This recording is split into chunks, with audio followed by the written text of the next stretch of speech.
board. Chats. All right. We'll wait 1 second because I told everybody I was going to try to reboot it to see if we get the sound up. But do you guys have some things you want to talk about, clarify? Just here to, yeah. Because I've been doing this a long time. I can kind of give some general points about what I think students typically, and then if that leads to questions or conversations, great. We'll leave 1 more minute for students a chance because I had about 3 or 4 from the last stream, and then I told them I was going to try to reboot it because they couldn't hear. How are y'all doing? So Kaplan, right? Where are you from? West Bank. West Bank. Yeah, I worked at Elmwood Fitness Center when I was in college way back in the day. Where's you went to? From here, one of my best friends in college was at Kennebra, and then another one of my partners was from Chalmette.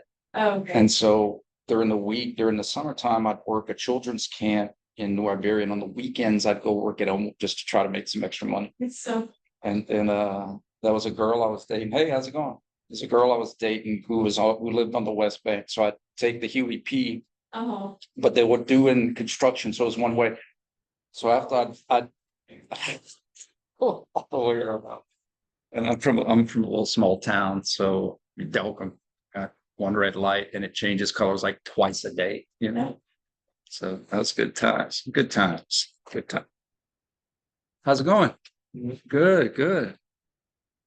All right, you guys. So I'm going to go ahead and get started. I want to first ask, are there any questions? Or if you guys have any questions, feel free to type them into the chat box or text them to me on my phone.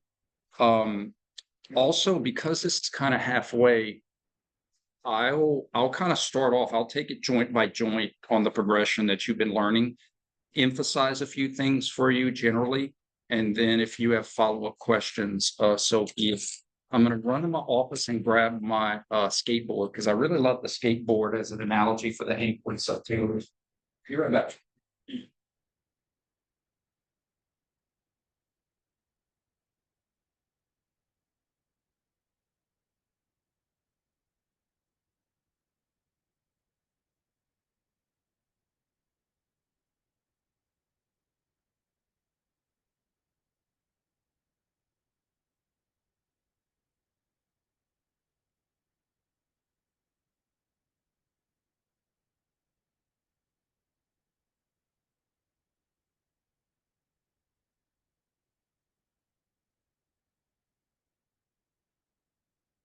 All right, you guys. So remember, a lot of these things we have to understand, or we have to acknowledge why some of these things are tricky, confusing.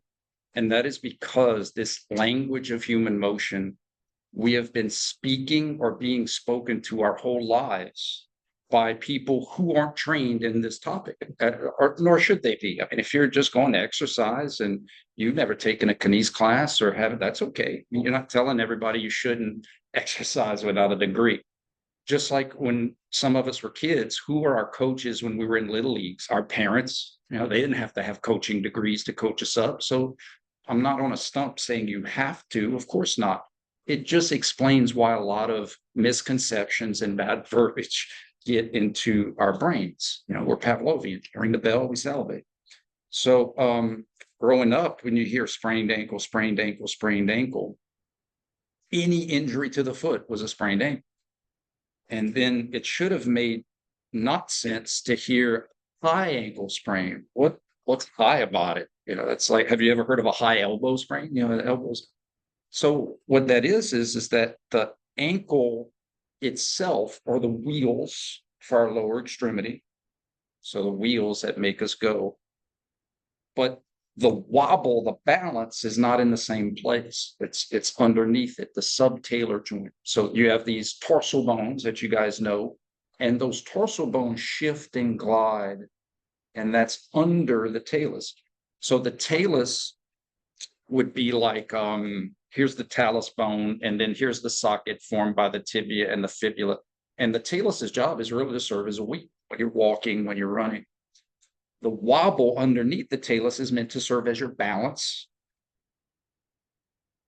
Just like if you want to skateboard, you got your wheels and you got your wide and you got your wobble. Okay.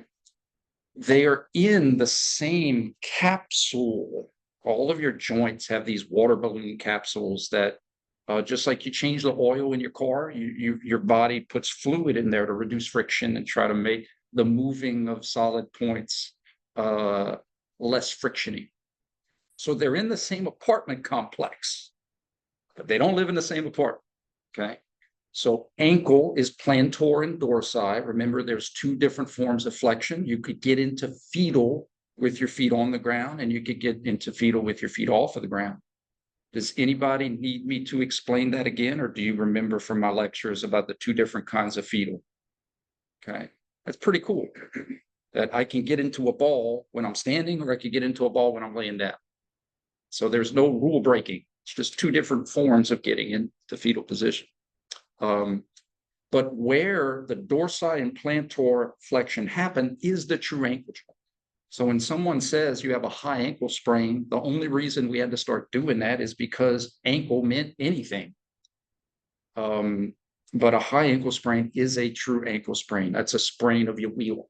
The subtalar, the low ankle sprain, is a sprain of your wobble, the tarsal bones that shift and glide and help you to walk on uneven surfaces and all that good stuff.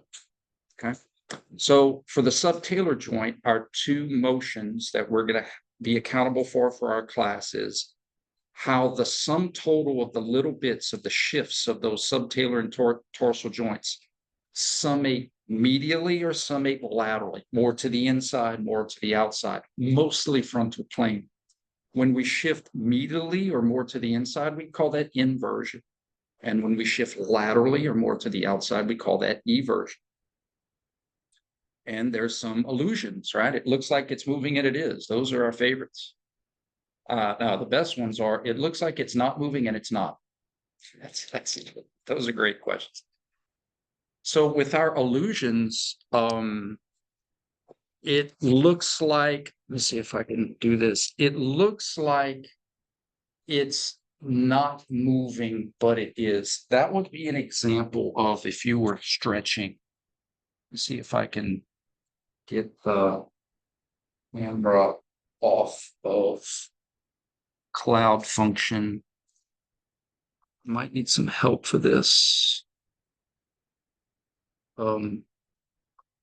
Choose. There we go. I think I did it. I did. Is that Dora the Explorer? We did it. We did it. We did it. Yeah, John Stamos. We did it. So an illusion would be, here's my wheel. Here's my wobble. Those are happening in the same apartment complex, but not in the same apartment. The wheel is on top of the wobble. So if I do something like this,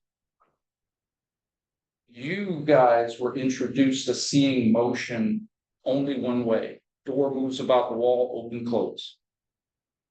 Foot comes in, foot goes out. But what happens when I keep the door fixed and I move the wall up? Now that sounds silly when you're talking about bourgeois, but it happens all the time. We're talking about us because our doors and walls can move. So if I go from here to there, I absolutely had motion. My foot got more towards the medial part of my leg. Just now, I took my leg and brought it to the foot. But if I froze it, Despicable Me grew freeze ray, I'm in an inverted position. I'm in the same place. I went from there to there. So this would be left subtalar joint inversion because of the change in position. I know this sounds weird, but it looks like it's moving and it is like you going to Kaplan. It looks like you're not moving, but you are, as if somehow Kaplan came to you. It's ridiculous unless we use the analogy that I use about playing on a board game, right? Move forward 5 spaces.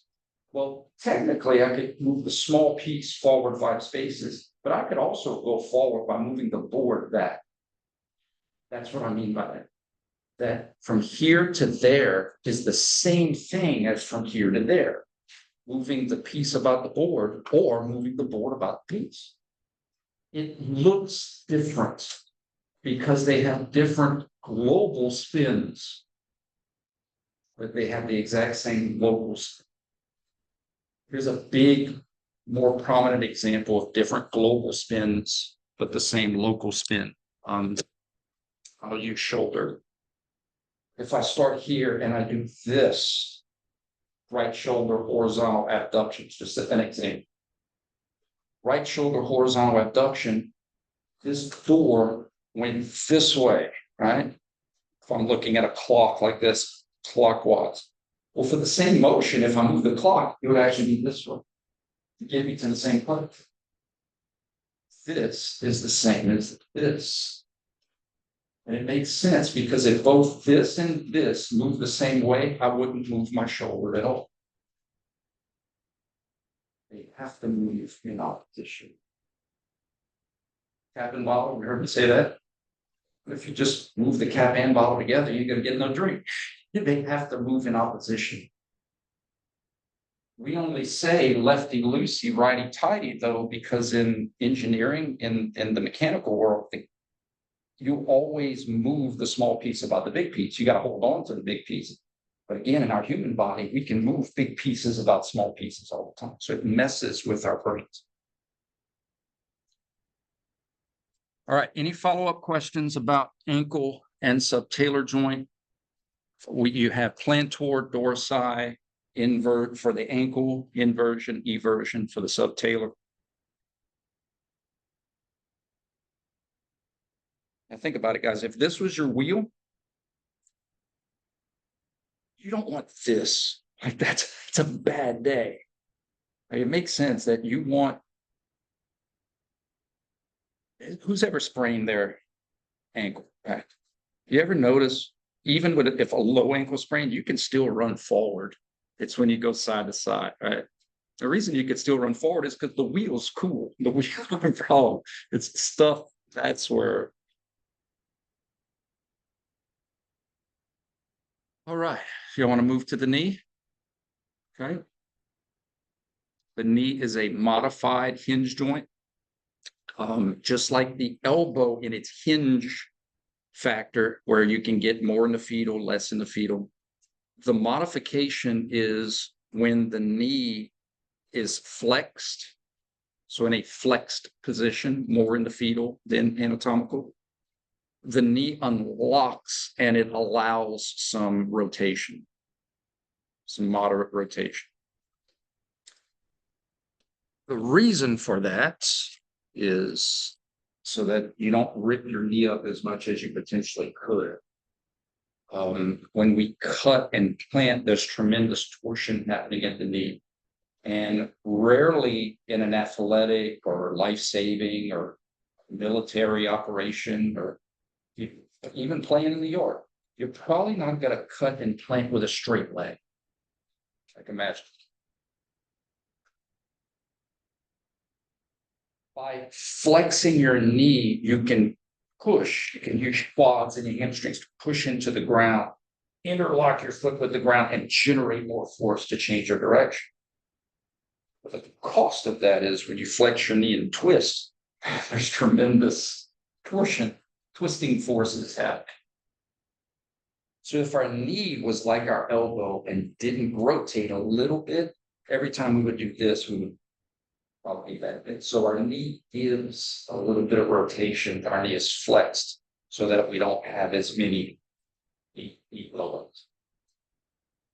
An analogy I like to use is skyscrapers. You know, when we're kids, we think of them as being rigid, but they're not. They sway, like they give a little bit. Because if those skyscrapers didn't, trees, big, tall trees sway. They give a little bit. Very simple. Okay. So for the knee, we have flexion and extension. which we had on the first test. And then the other ones are internal and external rotation, or medial and lateral rotation. You need to be familiar with both of those terms.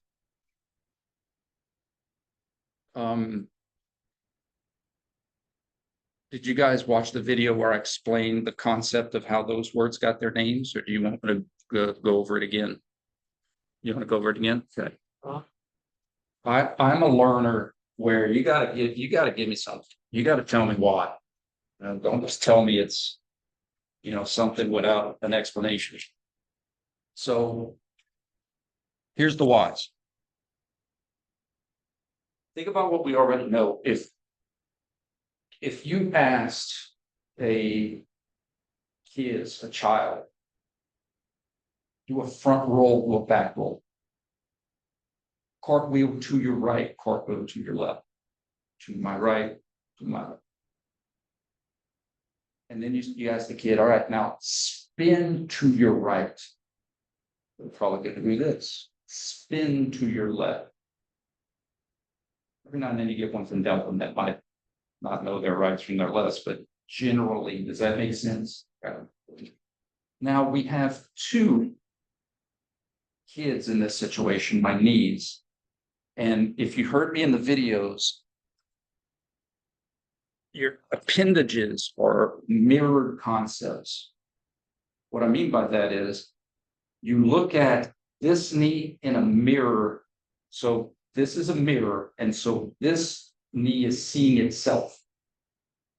In a mirror, if I'm standing in a mirror and I do this to my right, my mirror does that to its left.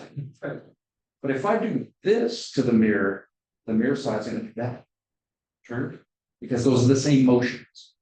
If I do this and the mirror does this, that's a possessed mirror. Right?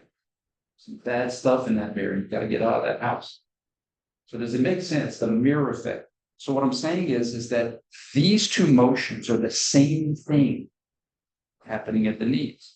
They're moving differently globally, but they're moving the same locally because of that mirror effect. Now let's go back to my analogy. If I asked a child, spin to your right, spin to your left, they would do this. Well, we have a right leg and a left leg. But each leg, each side has a side. It's a side of a side. I have a right ear and a left ear. But I have two legs, and I have an outside of my right leg, and I have an inside of my right leg. I have an outside of my left leg and an inside. So the verbiage we use to communicate sides of sides is medial, lateral. That's what that means. My lateral part of my right knee is on the right side, but my lateral part of my left knee is on the left side. But they are on the same sides. So now let's take that concept, and instead of asking the child to spin, I'm going to ask my right knee. Hey, right knee, spin laterally. My right knee does. Hey, right knee, spin medially to the lateral side, to the medial side, the right side to the left, to the external, to the internal. Hey, left knee, spin laterally. Hey, left knee, spin medially. Left knee, spin externally. Left knee, spin. So that's how that comes about. I got good news and bad news. It looks like it's moving, and it is all day long. The hard part is when the wall moves about the door. You've never been taught this, but it's super important. If I have right knee lateral or external rotation, notice how my toes are literally pointing lateral to my feet, because the knee is made up of the femur and the tibia, right? So from there to there, change in position, I'm laterally rotated. But when I keep the small part fixed and I move the big part, it's going to look differently. Your brain, I'm telling you, been doing this for a long time. your brain is going to want to say this is internal rotation of the knee. It's not. And that's like saying, well, I'm supposed to go forward 5 spaces. I stayed still and the board went back. So therefore I should be back. And it's like, no, you went forward. You went forward because the board went back. External or lateral, my toes are pointing lateral to my kneecap. So when I move the wall about the door, my toes are pointing lateral to my kneecap. It has to be the same motion because I'm in the new same position. Just cap and bottom. It looks like it's moving and it is. It looks like it's not moving and it is. Makes sense?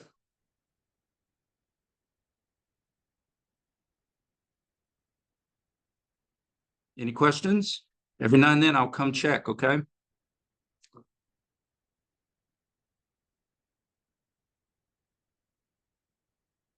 So this would be bilateral external knee rotation, bilateral internal.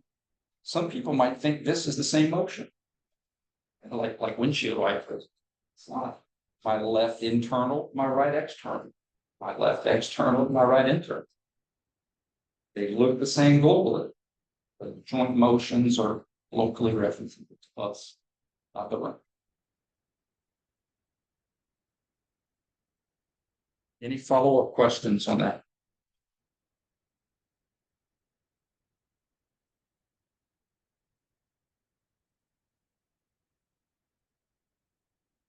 Okay. Do you want to go to the hip? All right. Let's see. What kind of hip? What kind of joint is the hip? Starts with a B. And ball and socket. Absolutely. It's the most movable we got, right? It's triaxial, which means it can move in all 3 of its planes. How many different motions are we going to have to name for each plane? Clockwise and counterclockwise in each plane. So sagittal, we're going to have 2 joint motions. Frontal, we're going to have 2 joint motions. And transverse, we're going to have 2 motions. So total at the hip, we'll have 6 joint motions. 2 of them you already know from your first test, flexion, extension, sagittal plane. The frontal is the ab, and add, and then the transverse is the internal and the external, which follows the same rules as the knee that we just talked about. Hey, left hip, rotate laterally. Hey, right hip, rotate laterally or externally. Okay. Now, ab and adduction. Hate is a horrible word, and I would never use hate for another living being, but I'll use hate when it comes to naming joint motions. I hate what they named it because the words sound so close together. They're adduction. They're too close. I call it George and Philip, but ab and adduction, sometimes students will miss it just because of so. In the lectures, you'll hear me emphasize like A, B, and or A, T, add, I mean, literally they're the same word. And even the variation in what makes them different sounds. How I teach ab and adduction is like so. I do not use, and this is a teaching tool, I don't use away from the midline or towards the midline because there's exceptions to that. Especially we get into the shoulder. What's this? They both came to the middle. So were they the same motions? So I'm going away, I'm going away, I'm going away. Oh God, I'm coming back, coming back, coming back, coming back. That would be like saying, I'm going away, I'm going away, I'm going away, I'm going away, coming back, coming back, coming back, coming back. But wasn't that clockwise the whole time? It was the same rotational. So I'm going away is the same spin as coming back, if it's the same spin. So this is how I teach. Abduction is just another name for lateral flexion. Give it some thought. Flexion gets you in the fetal, true? Well, I can get into fetal by taking Interstate 10. But technically, I could also get into fetal by taking Interstate 49. Smell what I'm cooking? So lateral flexion was a word that was used until they were like, well, we already have flexion. Lateral flexion might be confusing. Let's call it something else. But it's still similar. It's getting you more into fetal just on a different road. And if you're rotating there, whether or not you're going away from the midline or coming back to the midline, it's getting you closer and closer to that ending position.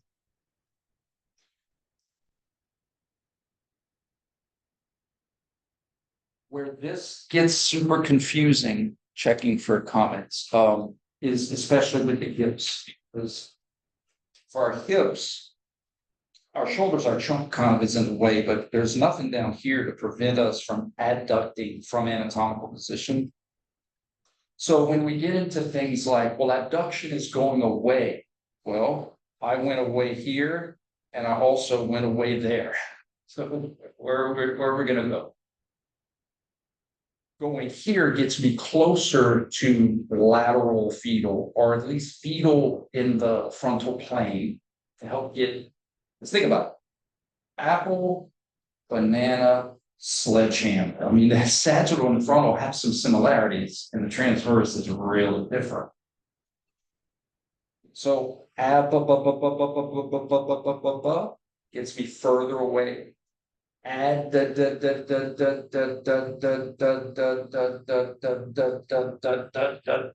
like I am further away from lateral fetal than I was here. So this would be left hip adduction from anatomical. Left hip abduction to left hip abduction from left hip adduction to left hip adduction from. So the point is that when we try to learn joint motions with tricks, with tells, those are not all the time going to be consistent. When you learn joint motions based on purpose, those are always going to be consistent. Going into flexion, fetal gets you into flexion. Did you get closer? Did you get further away? Right? Like those things are always true. Example, you don't ever want to say flexion of the elbow is when your hand goes forward. I can make my hand go down. I can make my hand go back. I can make my hand not do anything at all. I can have flexion and not have my hand move at all. So that's why I teach joint motions with purpose and not just these rules that may not always apply. We can use local references in terms of our bones to see things. I have no problem with that at all. We just don't want to use references in them. Good example at the knee. Like if I want to use my patella, which is now when your knee is flexed, your patella is literally pulled down on that femoral groove, so it's not going anywhere. And so like you could totally use your patella as a reference to your lower leg. But what I don't want to use is I don't want to use my lower leg as a reference to anything outside.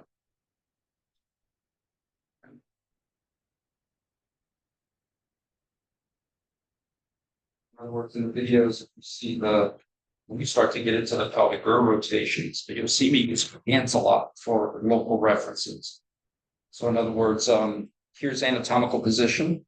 I'm going to try to get where everybody can see. Here's anatomical position. This would be if my femurs and sockets both move. And I can see how my left hip is adducted and my right hip is adducted.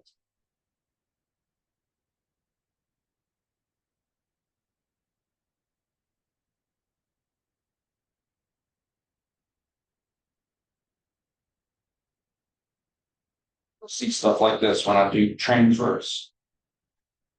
When I do this, your instinct, your lizard brain wants to say, oh, external rotation. I was taught this is lateral. That's the small piece moving about the big piece. Because in the board games, you're typically moving the small piece about the big piece. But human movement is a weird game where we can move the board about pieces. So from here to there is not the same as from here to there. Those are different motions. And we're going to use clues to prove it. Motion is just changing position. What's my position? Anatomical. Great. What's my position now? Is my left hip still in anatomical? Is it externally rotated or is it internally rotated?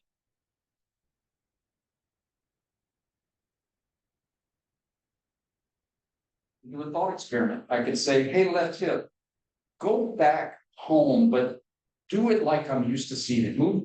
I know the board move, but go back to where you started by moving the piece. You know what the hip would do? The hip would like, yeah, no problem. Externally rotate. Which showed me he had to internally rotate the left. Do that one more time. Start. Finish. I move the board about the piece. But to show me or prove to me how I had to move, I can move the piece to show me how I had to move the piece. But your brain wants to make everything the same. Which is how we are. We're pattern recognized. Pavlov. But true human movement is a weird game that can move small about the big or big about the small. And those two things are in opposition. Well,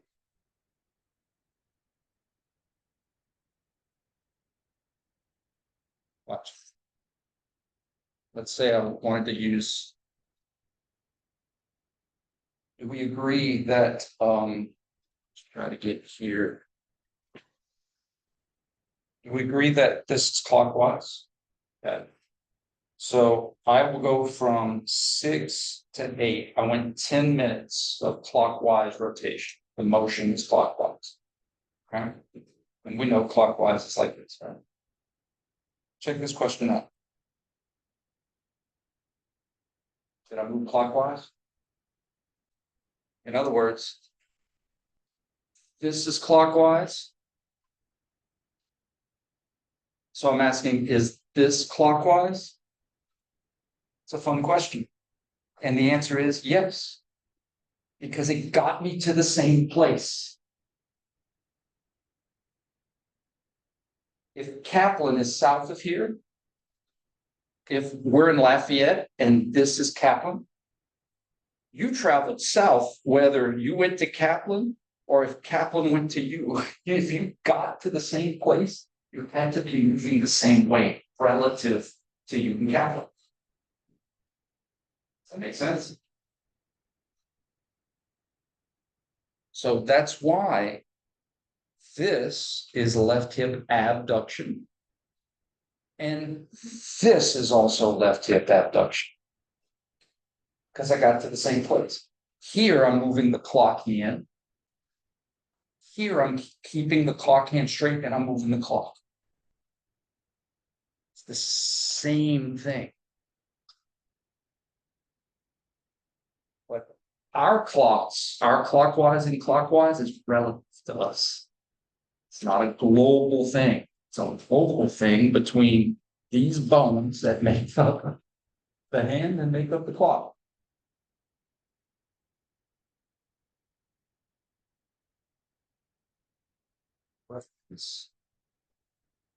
Come on, you guys, break the ice. You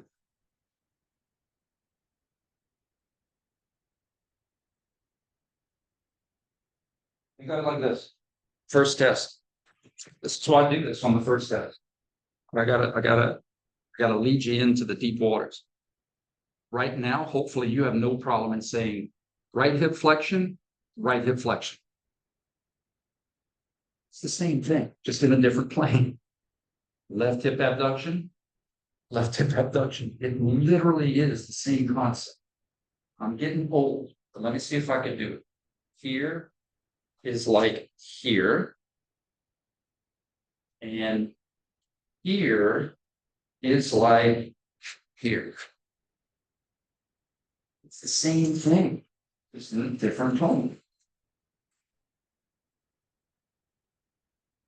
So now, if you can see, this is the same as, and Kim can't do that, but same as that. Then trust me until you see it, that this is the same as this. The left side. Left hip external, moving the hand about the clock. Left hip external, moving the clock about the hand.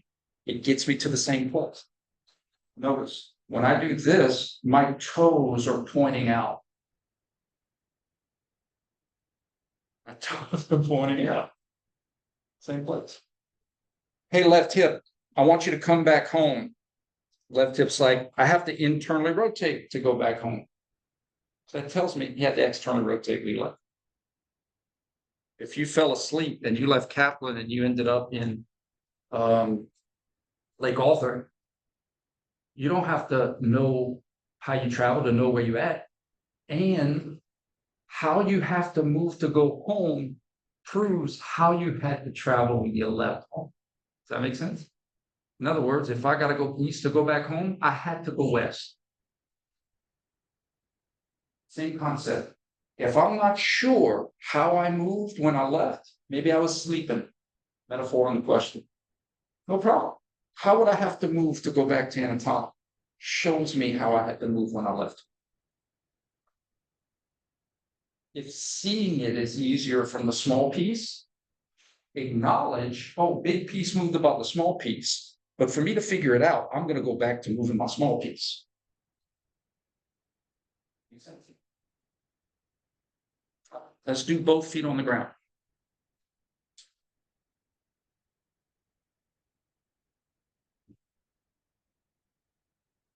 Stand up, please. Okay, hands on the hips. Okay, let's keep our trunk straight and rotate our pelvis. See, I'm going to be with you guys. So let's look at the whiteboard right here. Okay, we're staying on the hips. I want to know how each hip rotated independent. Because we don't assume. I can't assume that they both did the same thing. Give that some time. In fact, not only give it some time, but y'all have a conversation about it while I go get my water. Because I know if I'm out of the room, y'all will be more likely to be comfortable to talk. This is awesome. So I'm thinking about this, and I'm gonna turn this way. So now I'm like, I want to see if I pick up one foot and try to make it match my drop. What's this like now? So now I see that it's, you see what I mean? So it's kind of like, you might be able to try to explain what I'm like. So I'm like this. I'm like, okay, so you start right here, and I want to go right here. So then I kind of want to like put something back in anatomical, because if I have one thing to look at, it's easier. So if I like this, and I'm like, okay, I want this thing to be an anatomical. So then it makes it very obvious that this was, yes. Yes, exactly.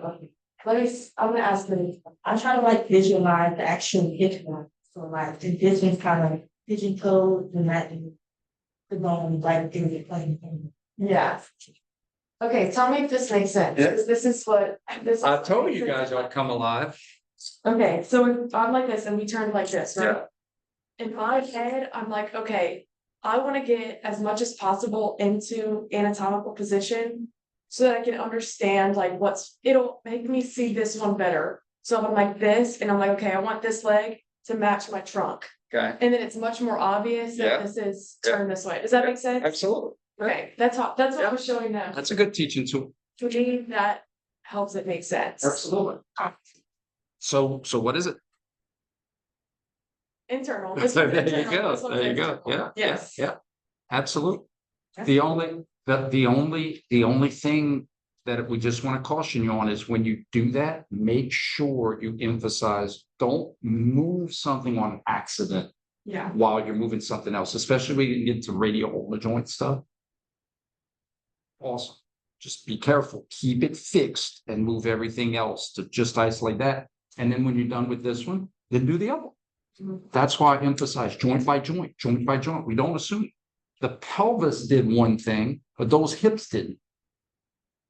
Those hips did different things. If I was going to spin a basketball, my radial ulnar joints are doing different things.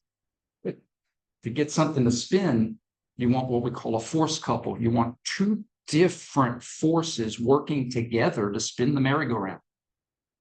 So the hips won't do the same thing. Good. So your left hip had internal. So what did your right hip have?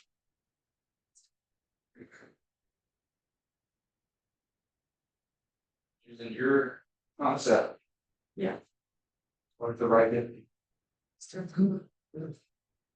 Also, an emphasis why we analyze motion joint by joint.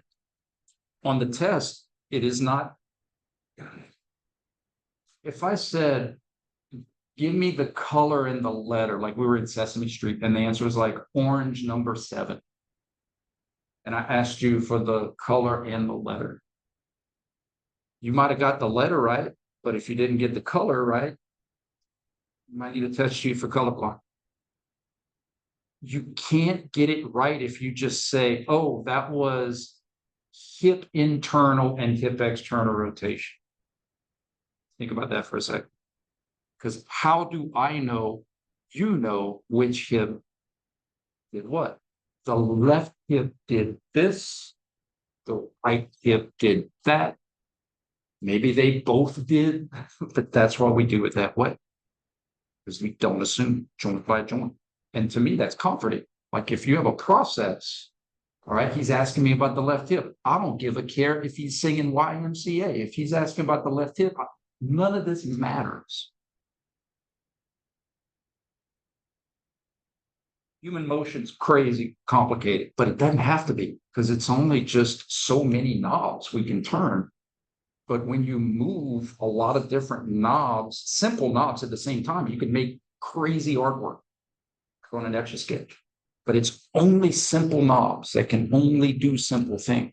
It's just when we do them all together, they look crazy. But you're just like, hey, the wrist can only do wrist things, and the elbow can only do elbow things. Radial only do radial things. Keep it simple.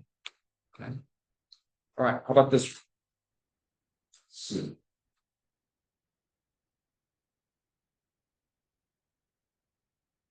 Body feet on the ground. Left leg will be right. And then go back down. I specifically want transverse plane. So don't talk to me about flexion extension. Don't talk to me about abduction. Let's have a rotation conversation. What happened when you crossed your leg and what happened when you uncrossed your leg? Give it some time. This is where learning, this is where I'm hoping it'll pay off you guys coming in today. Give it some time and then have a conversation. Because she may have a technique that works for you. And then next time, Kaplan, you may have a technique that works for her. And I'm always learning techniques from my students. But that's why we got to talk about this. Okay? So we understand the question. I want rotation to cross and then rotation to uncross. Give it some thought. I'm going to go refill my water.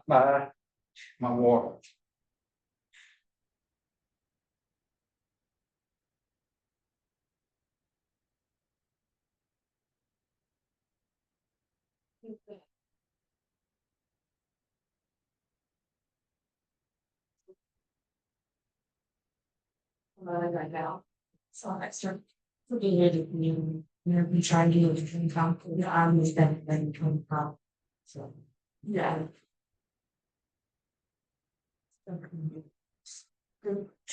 Well, that's what got me at first, whenever he was like, in one of the videos, he did this and he was like, but this is still, flexion. Of the video. Yeah, cause he was like, 'cause it's still going up, so it's still flexion, it's not adduction. And I was like, oh, crap, that's confusing, cause I should have said, but I think I got it now.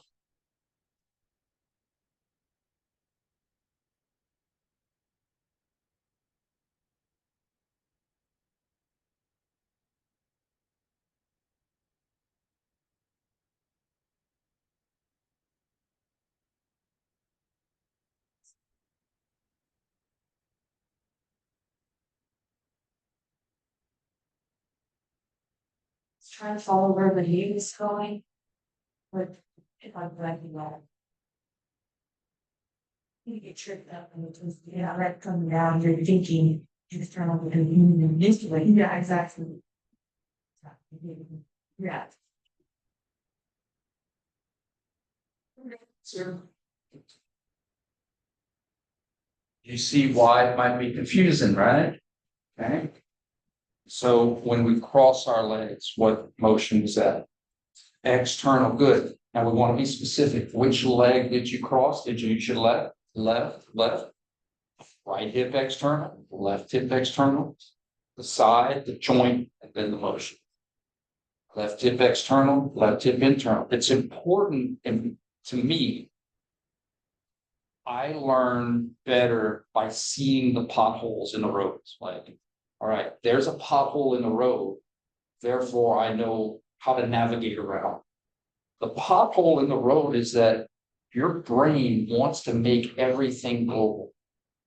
Oh, foot's coming in.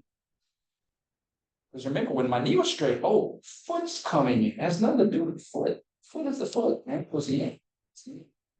So the foot coming in for internal works when my leg is straight, but that doesn't play when my knee is bent.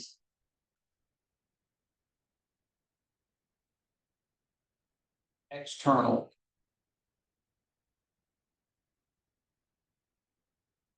Internal.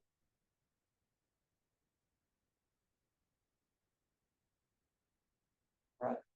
Who wants to be oh, got a question. Left hip external rotation cross to left hip internal. Very good. That's correct. External rotation when we crossed, internal rotation to uncross. Okay, I need a volunteer this next. I'm just giving you ones that are going to be on the test. So lay down on your tummy. Okay. Flex your left knee. This is going to be good because you're gonna get this example in real time.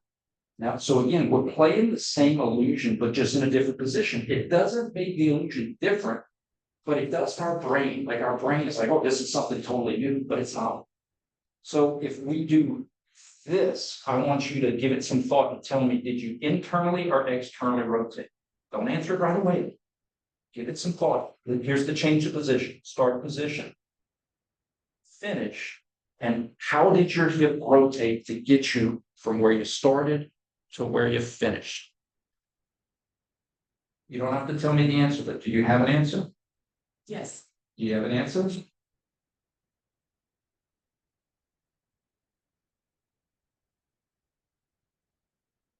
You have an answer? What'd you get? Good. Absolutely.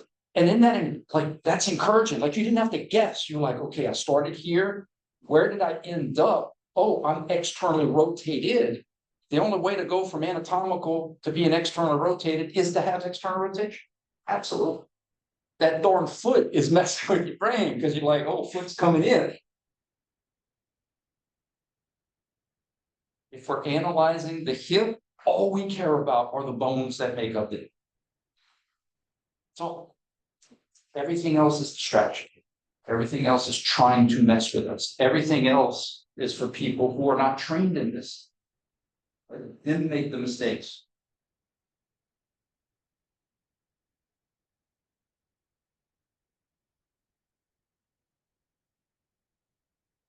All right. Let's see. All right, what about this one?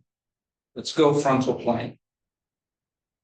I'll do an obvious one and then I'll show you like more subtle. In other words, I'm gonna exaggerate the motion. And that's when you're like, dude, when are we ever gonna do that? It's like, well, maybe not like that, but subtleness we do. So I start here and I do this.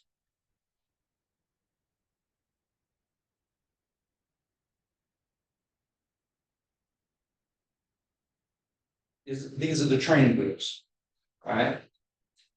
No training wheels. Now on the test, everybody stand up. I need to show you how you can use training. No, I'm not saying you can't move. Get up and move. I'll open when we're in here. That door will be open. That door will be open. If you want to slip out, if you know kind of embarrassed with you, it's fine. You're great, but move.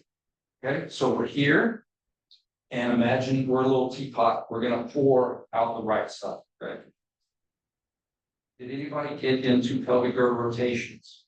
Because we can have that conversation too. We should be able to say how the pelvis rotated, and then what joint motions made the pelvis rotate. We should be able to answer that. If that's important.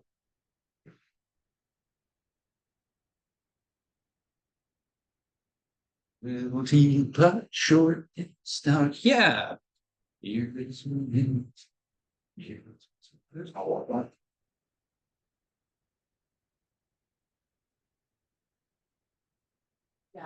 So I think it's great for consumption. Right? Yeah, I think. Feel comfort. The judge free zone, bro. I'll go to you. Try to teach you. Like, Let's make sure we're going the same, okay? We're here and we're gonna go there. Don't care about trunk. We'll have a trunk conversation later. We're still working on hips and pelvis. It's kind of the halfway point in the body. Okay. What's easier? Getting feedback from you guys. If you had to put money on right hip, left hip, both hips, or pelvis, what's the easiest for you to identify or see? Pelvis. Yeah, good, because the right side of the pelvis be like cracking an oyster shell, right? They gotta do the same thing. Okay, so the pelvis, how did the pelvis do? The pelvis did a cartwheel, right? yeah, From the frontal. So how did the pelvis do a cartwheel? To the right or to the left? Good, to the right. Remember, the tricky thing is that the rotation was a right rotation, but the translation might have been a left shift. But joint motions aren't about translation. It's about spins. So sometimes students will miss that because they're like, well, wait, I thought you went to the left. The shift might have been to the left, but the spin was to the right. In basketball, sometimes when I'd be playing with my boys and they were too young to know any better, but I would spin the ball on them. They would like go around. So I'm spinning the ball to make it roll to the left, but I would push it to my right. Does that make sense? So you can shift something one way, but it's about the spin. Joint motions are all about the spin. Okay, so correct, very good. Right lateral pelvic girdle rotation. How many of you see it because of pouring water out? Anybody use that one? yeah, that was a good. The pour. So pour and or spin. So now the follow-up question: what's funny? In this case, the hips. So we analyze joint by joint. Hey, left hip, how did you contribute? Left hip says, I had left hip adduction. Hey, right hip, how did you contribute? Right hip said, I had abduction. So left hip add, right hip add. Good. Let's go back the other way. Left lateral pelvic girdle rotation because of left hip ab and right hip add. Now, you guys do this often, but it's obviously not as obvious. But when you're standing for a long period of time and you start shifting your weight, that's what you're doing. Subtly, left lateral because of adduction, abduction. And then after hanging on this, you're going to go right lateral because of adduction, abduction. So when you're shifting weight, that's all you're doing. It's pelvic girdle rotations with hip moves.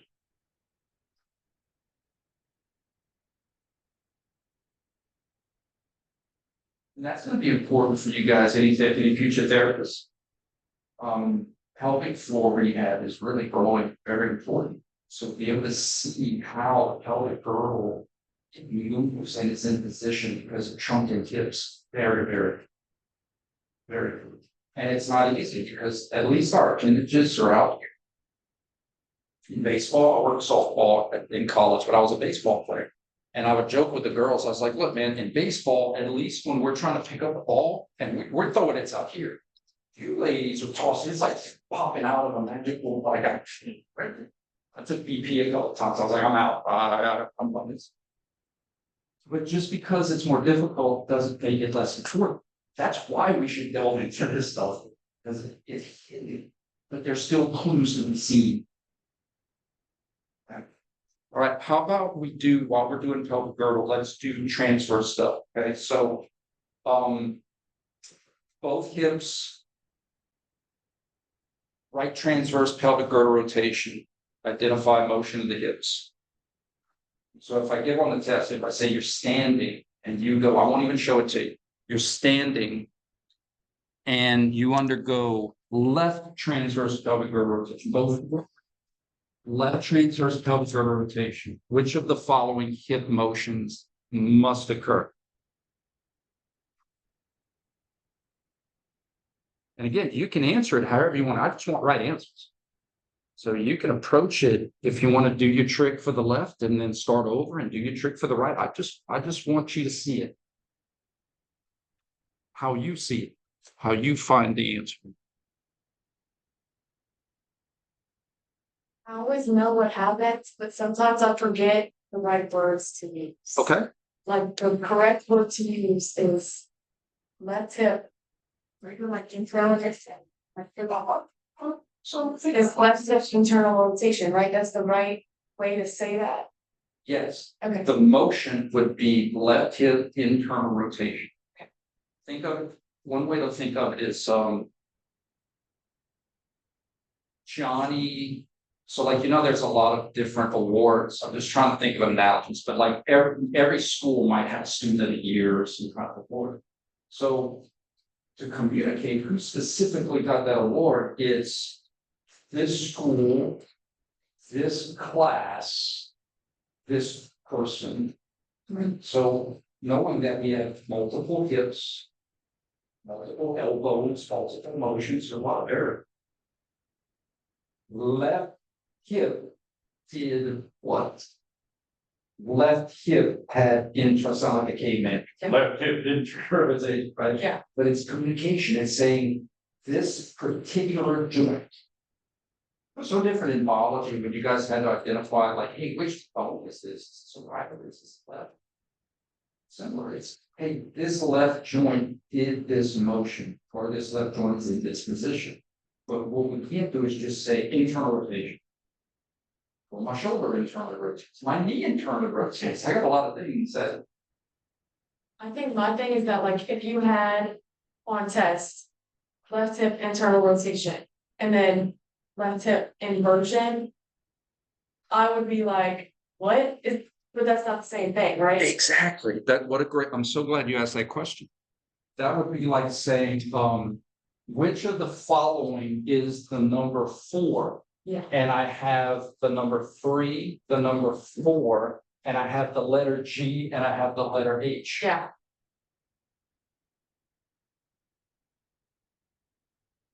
Give unto Caesar what is Caesar's, and that's part of the study, knowing that inversion and eversion is unique to the subtalar joint. Every joint has its unique movements. Some of them play through different, there's a lot of things that can get you in the feeler. But that's part of the study, is to make sure you know that right transverse cervical rotation exists, but left lateral cervical rotation does not exist. Yeah. Like it's not an answer to it. Yeah. I think that's literally the only thing that Yeah. I get in my head sometimes. Sorry, it's valid, but let me try to put your heart at ease. You know that left hip internal and external rotation is a thing. Yeah. So any of that other BS stuff I'm making up, Yeah.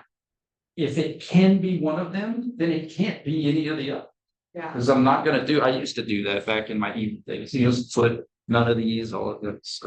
But if I'm putting left hip internal, left hip external, left hip inversion, left hip eversion, left hip ERAF, left hip, I mean, I can put whatever. But you're like, oh, I know this is what the hip does. So maybe that could be a comfort. Yeah. That's all right. Okay, so we did sagittal. Oh, while we're up, let's do stand on your, doesn't matter, dominant leg, and let's do a first exam question, but now we're going to incorporate pelvic girdle rotation. So you drop your keys or something on the floor and you pivot about one of your legs. It doesn't matter, right or left. I'd love for you to communicate motion going down, motion coming up, pelvic girdle rotation coming down, pelvic girdle rotation coming up. And then what was responsible for that pelvic girdle rotation down? Is it the joint or is it going to be the hip that's connected to the ground or the hip that's off of the ground that's really going to be responsible for your pelvic girdle rotation?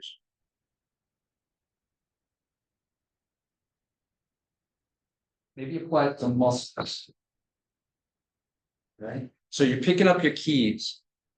Let's do a fun thought experiment. You can take your hip that's off the ground and you can do you could write the alphabet in cursive. You ain't going anywhere until the hip that's connected to the ground brings you back up. Does that make sense? You gotta hold on to something, you know. All right, so keep it simple. Going down, coming up, what was the pelvic girdle rotations? And then what's from the basketball? Which specific hip motions made the pelvis do this and then make the pelvis do that? Open-ended question. Take as much time as you need. No, see, that's my thing, is I forget what's it called, what? Okay. Yeah. Use your notes. Use your, like, this is open, this is open conversation. So utilize those until it becomes a part of your vocabulary.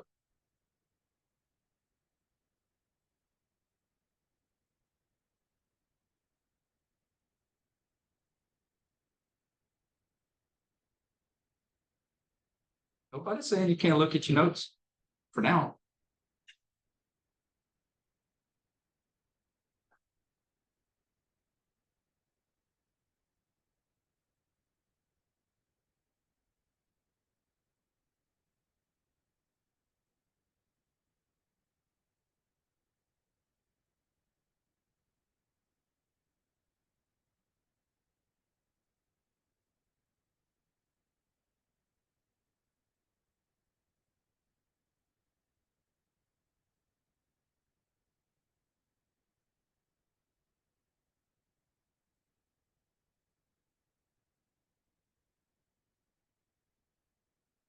Okay, we're good.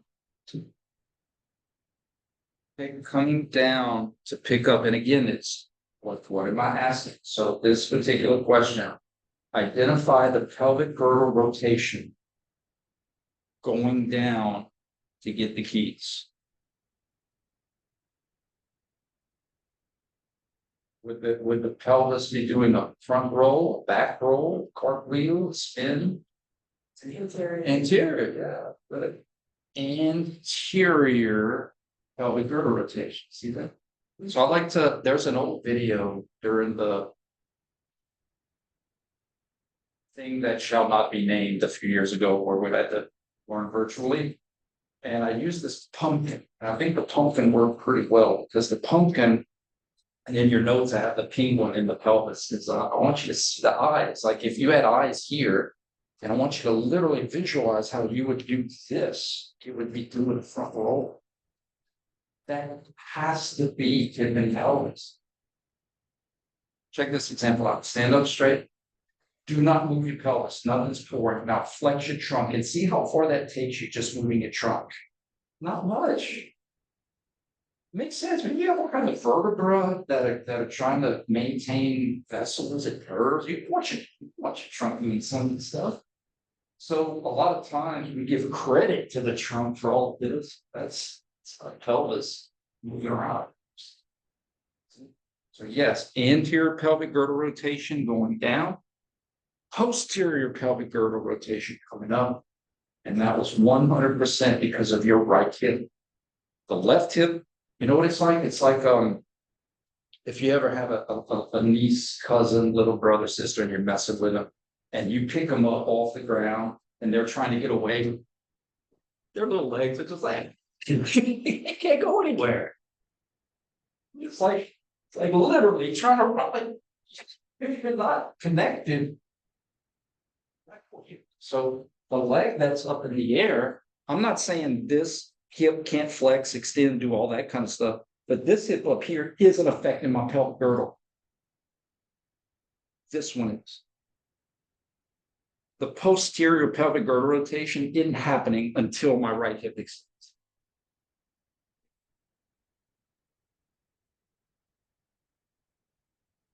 Bilateral hip flexion, but the pelvic girdle is still the same.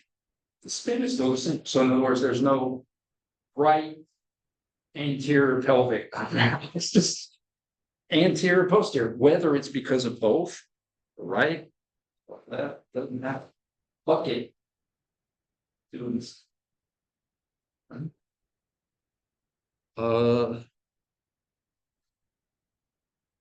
See, is there any other pelvic girdle examples, questions, problems? Did y'all get into trunk motion? Did y'all get into trunk stuff yet? Okay. So take a look at the pelvis, or think if there's any, also think if there's any other pelvic girdle stuff. Oh, these are some more complex questions, but I've asked these on past tests. So in anatomical position, everything's lining up, right and left lateral ab and adduction, but there's no rules that say pelvic girdle rotation has to happen with your hips in anatomical position. So again, it's from the perspective of the pelvis. So this is still anterior and posterior. This is still lateral. This is still transverse. Oh, this is perspective. So in other words, the joint motions at the hip wouldn't necessarily match up now. This is internal and external rotation of my hip, as we established earlier. So my pelvis's frontal plane is now seeing internal and external rotation, not ab and adduction. Does that make sense? So where that would come into play is if I was kneeling and let's say I was trying to stretch, I would do right transverse pelvic girdle rotation, but I would have the left hip horizontal abduction. That makes sense. So if you get your hips out of anatomical, they're more, again, it's not that it's tricky, it's just you got to look at it as from here to there is the exact same as from here to there. Stretch. Stretch. Wait, didn't your ankle move? Awesome. Let's have an ankle conversation. Like, I'm not disrespecting the ankle motion, but if we're talking about the hip, we're going to keep our attention on the hip until you take it for the. So for the exam, are you gonna always like specify what we're talking about, like you get for the minute? That's it. Right. Imagine this. Put yourself in my shoes. All right, guys, what's happening here? So exactly where? And that's and part of what I'm trying to teach you guys is less is more. If you're trying to analyze people's motion, mechanics, form, if you look at it holistically, it's too much. And it's happening fast. We have to simplify by saying, okay, that was a lot of stuff. If the ankle can only do ankle things, the subtalar can only do subtalar things, the knee can only do knee things. Pop, pop, pop, pop. And knowing how each of those segments, what they can do. So like think of it, a contractor's making a house. It's a lot of different things. the electrician, the plumber. But by seeing all the things independently helps you to better see the holistic approach. Yeah. Because now what you can do is you're like, wait, something doesn't look right. Let me zero in. There's not as much hip motion happening as there should be. Now let me go in and focus on that and see what's happening. Another thing we want to do by seeing these things is not try common mistakes. Like if somebody's checking range of motion. Okay, bring your right arm up. Okay, great, full range of motion. Really? Gee, they don't know. They just bring your arm up. And so if I can't do this, and you're asking me to get my arm up, I'm gonna find other ways. You know. So if we're only taught to look at everything global, then all of our answers.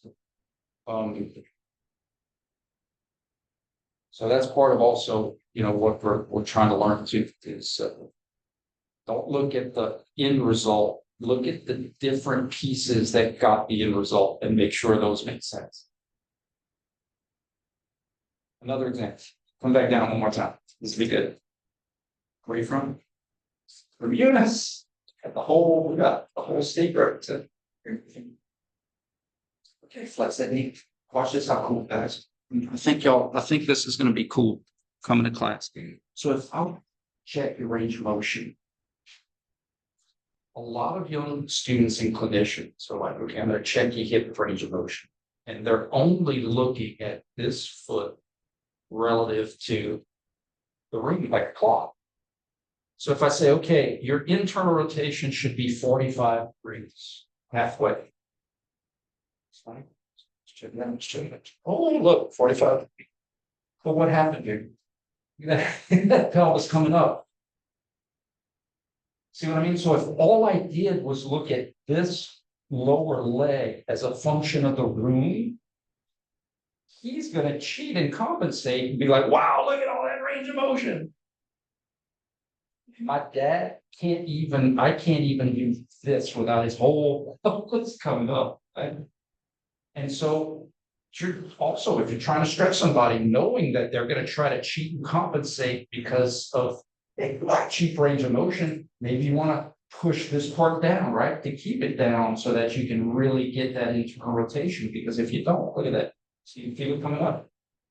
So those are the things that will reveal themselves as we do these practices.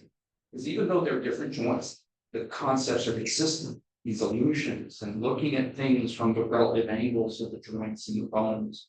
But that, to me, that's a good example of why we do what we do. Because if all I say is, all right, this should be 45 degrees between the ceiling and the floor. Whoa, look at my range of motion. All right. So things to take into account with the trunk. Let's see, I'm checking for messages.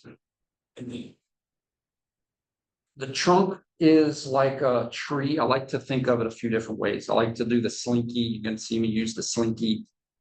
But I like to look at the trunk as a tree trunk, literally.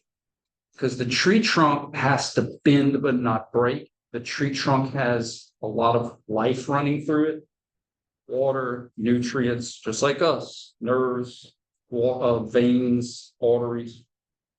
So it has to be able to move, but it can't move too much. In addition, if you look at the vertebra as a skyscraper, which is another analogy you'll hear in the videos, every vertebra, as you go bottom to top, has to carry more and more weight. So the ones at the top, all they have to do is carry your head. But the ones at the bottom have to carry your head, your shoulders, right? So it makes sense that they're going to get denser and denser and denser as we go down. and thus less and less and less mobile as you go down. So that's the trade-off.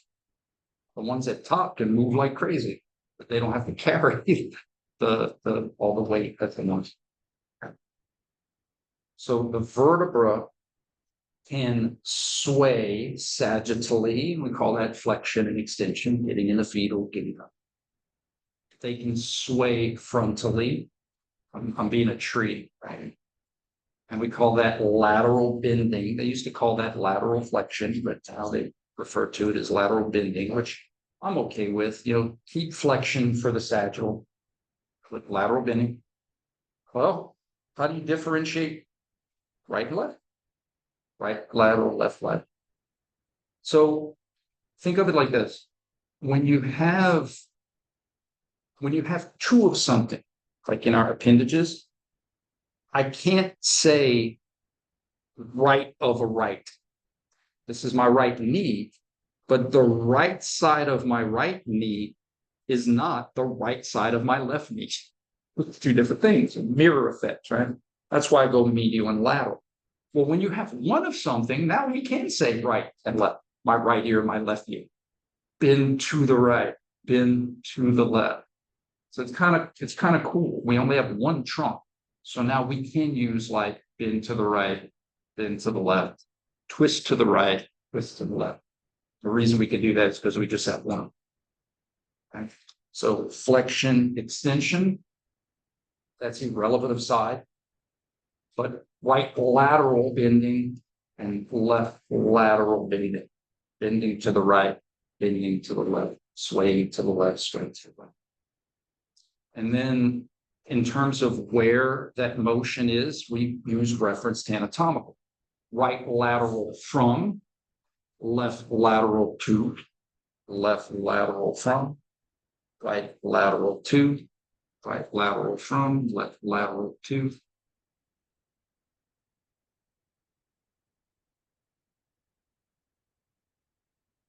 That would be like saying, I've already used Highway 14 with Kaplan, but what's the highway that goes through Eunice? 190?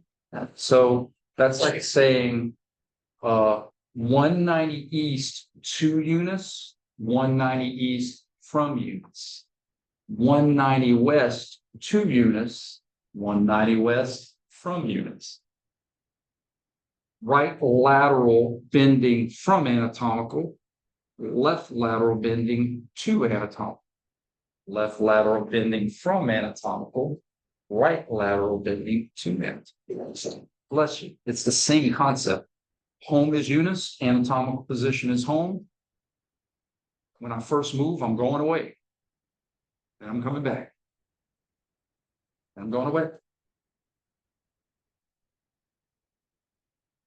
Same concept.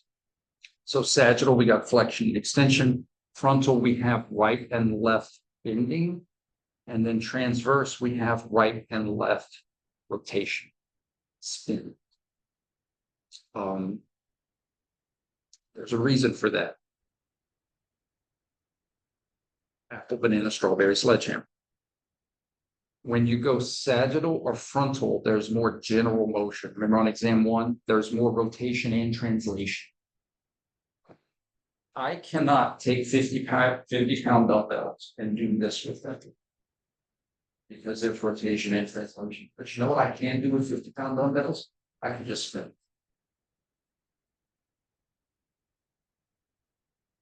Makes sense.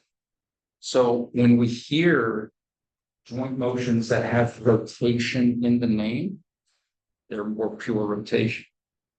So flexion, there's some general motion. Extension, there's some general motion. In other words, spin and shift. Bend to the right, bend and shift. Bend to the left, bend and shift. But when I twist, it's like spinning a basketball. So that's why some words have rotation in them because they are more pure rotation. There's no bending and shifting or rotation. It's kind of cool. So right transverse trunk would be like this. Notice the landmarks you're going to hear in the videos, pubis and sternum. Very important. We don't want to use global, we want to use local. And then when you get up to the neck, it'll be sternum and neck, or I'm sorry, chin and sternum, or nose and sternum. So pubis and sternum. If I'm twisted to my right, if I'm right laterally rotated, I'm sorry, right transverse rotated, it makes sense that my sternum is going to be looking more at my right hip. Anatomical, left transverse rotated, my sternum's going to be looking at my left hip. It looks like it's moving and it is. Here's the illusions. Play football? Used to. I used to too.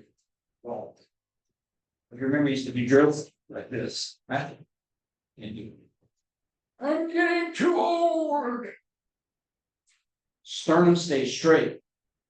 My pelvis does this. Out of my trunk rotate.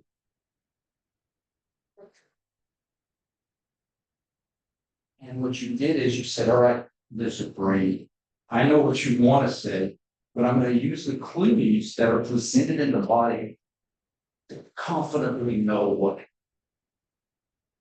Because this is the same twist as this. And I know that because the only way for me to go back home is for me to twist this way. Just like the only way for me to go back home here is to twist the same. Right transverse trunk. Right transverse trunk. Good. Right. This time I want everybody here, everybody on the left. Move the camera, please. Come on. We all in this together. All right, so spread out, lay down. Okay, that's what we're gonna do. We're going to stretch. Okay. I want your legs over to your left side. Right? And I want you to try to keep your arms flat on the ground. Okay, so you feel that stretch. Now I want you to identify how your trunk is rotating.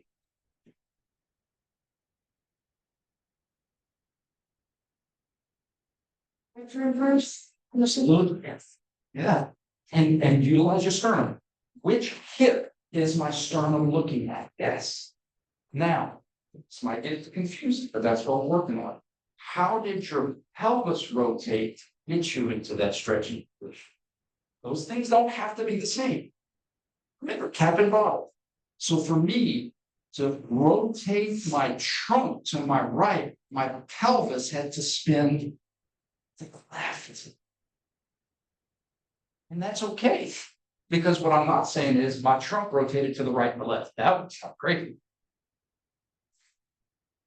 But I can say pelvis rotated left so that my trunk can rotate to the right. The bottle spun to the right so that my cap can rotate to the left. That I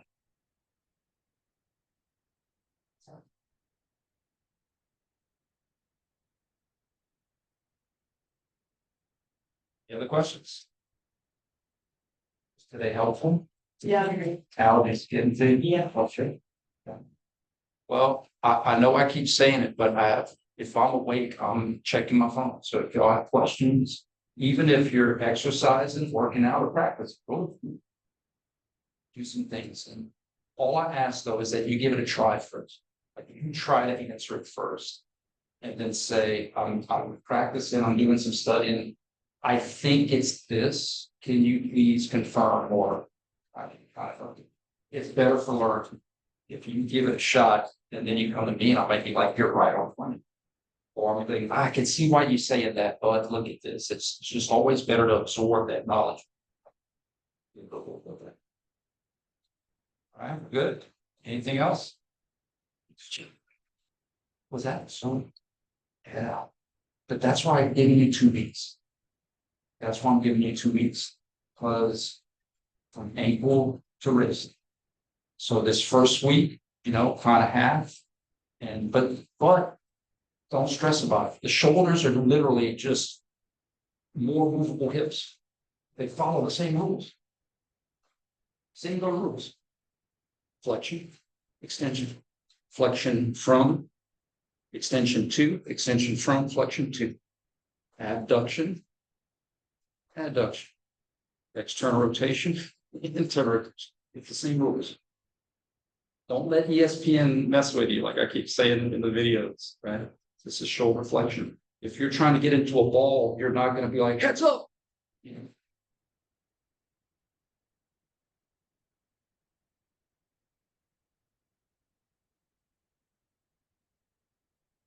elbow is easy. Radial on the joint is weak. Just give you a heads up. Radial on the joint is a super cool function for us to be able to get our circle of reach, for us to be able to work, have dexterity at the top, and immediately have dexterity at the bottom, and increase our functional circle of work with our hands. But I teach you clues. I teach you rules. I call it the thumb rule. I'm going to teach you when your thumb is lateral, you're supine. When your thumb, because your thumb in anatomical is lateral. So when lateral matches up with lateral, you're supine. What does supine mean? Face forward, face up. When your thumb, which is lateral of your hand, goes to the medial part of your elbow, you're prone. You went face down. So I'm going to teach you rules. You know what Campbell's not going to teach you is this stupid soup bowl thing. Because I can have a soup bowl up here and be prone. Because we do overhead stuff. So I'm going to teach you local references for you to be able to figure out these or more difficult. But then you're going to have shoulder, but the shoulders should stay. So in other words, once you learn the verbiage of the lower, it's just kind of modifying it to the upper, but there's a lot of similarities. So it shouldn't be too much. I think the hardest ones, I say the hardest ones, some of the hardest ones, which we already touched upon here, is like transverse trunk to pelvic. Trunk to pelvic, so like posterior pelvic would be trunk flexion. Anterior pelvic would be trunk extension. If you're doing a reverse crunch, this would be flexion of the trunk, extension of the trunk. This would be posterior pelvic girdle because of trunk flexion and hip extension. So now my hips are on the ground. Anterior pelvic because trunk extension and flexion. So you get into combination of things that it does.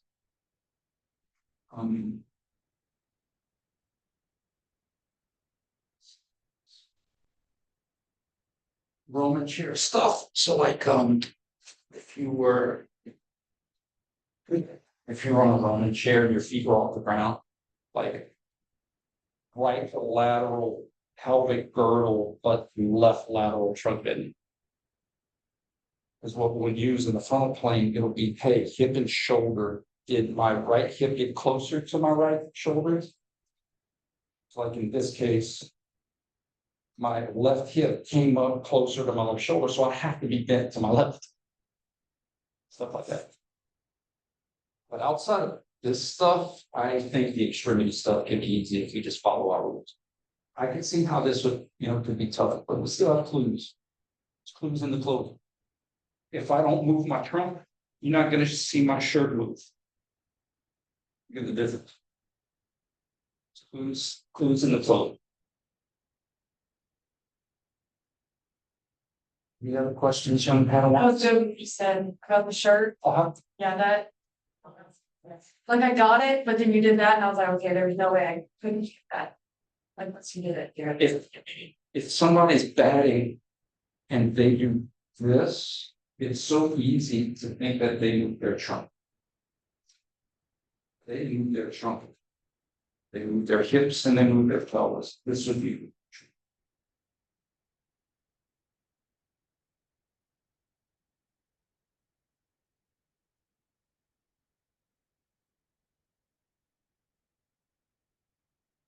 Some of the allusions to in the cervical, we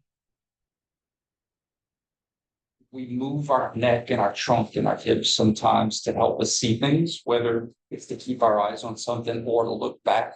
Because we're not an owl, we can't move all that motion. So applying what we learned in class, if I'm trying to keep my eyes forward, but I need to reposition my body might have spun to the left, but my neck spun to the right. Because if my neck went along for the ride, I'm not sure. Right. So keep your eye on something as your body's trying to take you one way, you have to spin back the other to see it. But again, there's proof in the, hey, can I call you right back? Still meeting with students. Oh, yeah, okay, Yeah, okay, it's important. yeah. Okay, can you guys, can I be right back? Okay, what you got?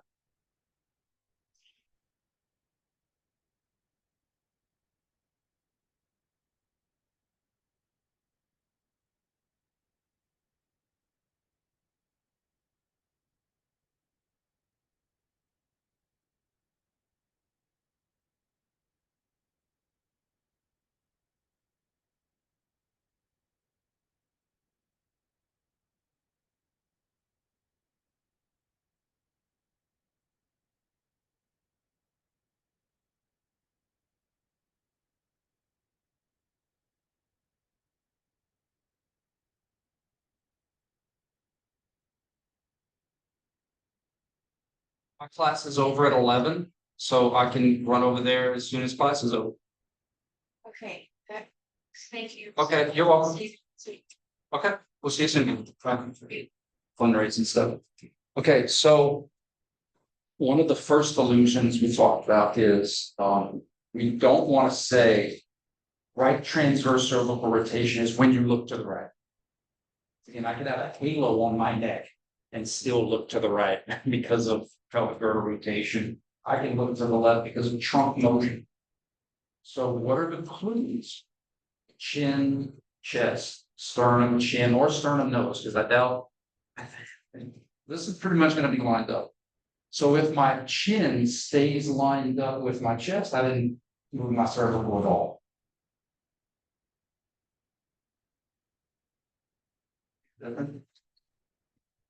I'm looking twisted to the right,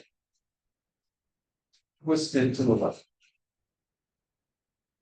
So I think one of the questions that I've asked in the past is like a batter, let's say a baseball right-handed batter, and they start off being left transverse rotating.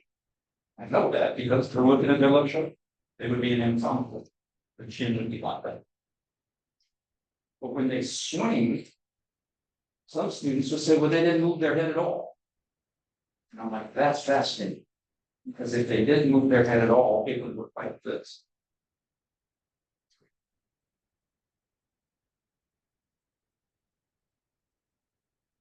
Look at my left shoulder. Now I'm looking at my right shoulder. How do you think that happened? Let me get it. That's good. That's things that I hope that KNES students who genuinely like to learn stuff should do. That's like unlocking level. But also like some general advice. You know, I've been doing this a long time. My brain was meant for this stuff. I have severe dyslexia. I have a three-dimensional brain. I can't spell any of these words, but I get it.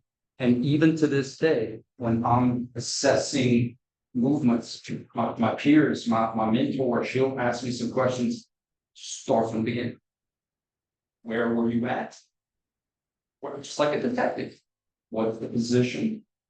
What's the new position? How did you have to move? It's one of the great things about the body that we can't just spin. We don't have so much range of motion. So I don't have the option to go all the way around the world. It's comforting. Analyze motion joint by joint, understand the difference between position and motion, and know that motion is just changing position. Where are you at? Where did you go? How did you have to move to go? And if it helps you to say, where did I go? How do I have to go back to where I started? Oh, now I can see how I had to get there. That's right there. Whatever works for you. But embrace the process. Embrace the process. Embrace the steps. Embrace the process. Because if you follow the process, then the chances of you getting tricked fall minuscule. The people that get tricked don't have a process. They're trying to just memorize. And those are the ones that I'm like, but I don't feel bad because I tell you I'm going to do it. Right? In the videos, I say, guys, I'm going to ask this question. This is why this question is difficult, and this is why people miss it. I still catch. Usually it's from people, though, that think they already know it. So they're like, all right. So, all right, we're good. Any other questions? You know how to reach me. Okay. All right, guys. That was helpful. You're welcome.